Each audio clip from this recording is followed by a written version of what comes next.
Welcome to the Real News Network. I'm Shamini Perez, coming to you from Baltimore. If the House Republicans have their way, Boeing, General Dynamics, and Lockheed Martin would be the big winners of last week's annual defense policy bill.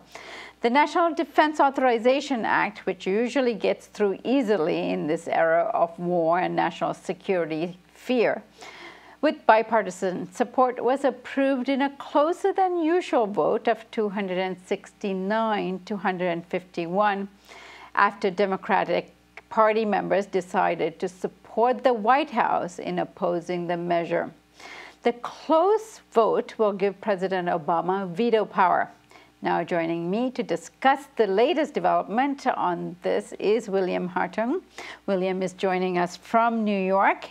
He is a senior advisor with Security Assistance Monitor and the director of Arms and Security Project at the Center for International Policy.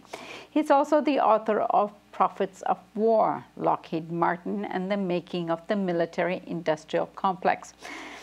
Bill, thank you so much for joining us. Yes, thanks for having me. So, Bill, explain to us what actually happened last week. Well, there were two battles going on. One was over how to fund the Pentagon. And basically because of a bill a few years ago, there's a cap on the Pentagon's regular budget. So what they do is they put billions and billions of dollars into the war budget that have nothing to do with the war. They're just pet projects that the Pentagon needs to, or wants to rather, spend money on. So this year, the Congress went really through the roof, and they added $40 billion to that war fund that doesn't belong there. And President Obama was against this, not necessarily because he doesn't want more money for the Pentagon, but because he wants to lift those budget caps and fund it directly in the Pentagon budget. So they're kind of battling really over how to give the Pentagon more money, not whether to. But in the meantime, there were some interesting provisions within there. For example, a whole new set of proposals about how to buy weapons, many of which were actually crafted and written by the defense industry. Now, this is one that seems palatable. Giving more money to the military seems like a good thing to do, and sort of national patriotism kicks in with, you know, images of soldiers and so on. But hidden in this is really some, you know, big money for the defense industry. So lay out, if this bill passes through, I guess if President Obama actually signs it into law, what is it exactly they will get out of it? Well, the biggest winners will be Lockheed Martin, which builds the F-35, the most expensive weapons program the Pentagon's ever undertaken. And they've been ramping up that program. They'll probably get $10 billion or more if this bill goes through. Boeing, which builds a rival fighter plane, managed to get about a dozen of those added to the budget, even though the Pentagon didn't even ask for them. So they'll be kind of a secondary winner. Then there's all kinds of money for new ships for companies like Huntington Ingalls. And basically, there's a surge of procurement, much of which has little to do with supporting troops in current wars. It has a lot to do with kind of, you know, bailing out defense contractors or an outmoded strategy that assumes somehow that the United States should be able to police the entire globe all at once.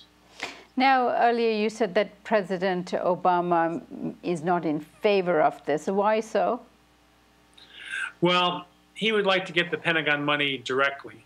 So he would lift those budget caps, and instead of putting the money in the war budget, he would put it directly in the Pentagon's base budget. So it's really, you know, on one level, it's just kind of budgetary maneuvers. On another level, if he could get those caps lifted, then the Pentagon budget could go up year after year after year without any impediments, whereas the way the House wants to fund it, every year they'd have to go back and fight for that additional money for the Pentagon. So this would be, in a way, a better deal for the Pentagon, but it's harder to achieve politically. And there is a reference you made to the watchdog role that an agency plays within this system. Tell us more about that, and what is that watchdog role? Well, there's an agency within the Pentagon, an independent testing office, which looks at weapon systems their technical features, how much they cost, are they really performing as advertised? And they've played a useful role in slowing down programs that have cost overruns, that don't really work, so that the Pentagon doesn't buy hundreds or thousands of them before they're ready. So they're really looking at kind of money and performance rather than whether we need them in terms of strategy. But nonetheless, they've been very useful and they've been very helpful to Congress. So this bill in the House basically hamstrings that independent testing office. It says, well, if you do the tests, it can't slow down programs too much, and it can't delay their schedules such that they might have to spend more money later. But of course, you have to have some delay if you're going to do the testing. And if you do the testing and find out the weapon doesn't work, then there's no reason to rush ahead and spend money on it. So they've kind of injected these, contrary to sort of contradictory impulses or requirements on this office, which means it might be harder for it to do its job as an independent entity. Now, William, this seems like, in a state of fear, we keep building up our military weaponry and capabilities. Meanwhile, the country is suffering from lack of investment in our infrastructure, which, for example, last week, the Amtrak derailment, and the House decided to also cut the Amtrak budget. Now, if we were to, in your opinion, who follows this issue extensively, what better ways are there to spend that kind of money?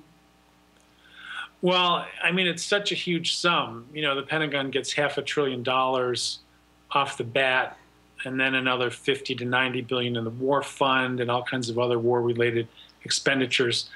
So even a small amount of that money, 5 or 10%, could do huge benefit. I mean, certainly it would be more than enough to deal with Amtrak's problems, to begin building some affordable housing again, to think about training more teachers.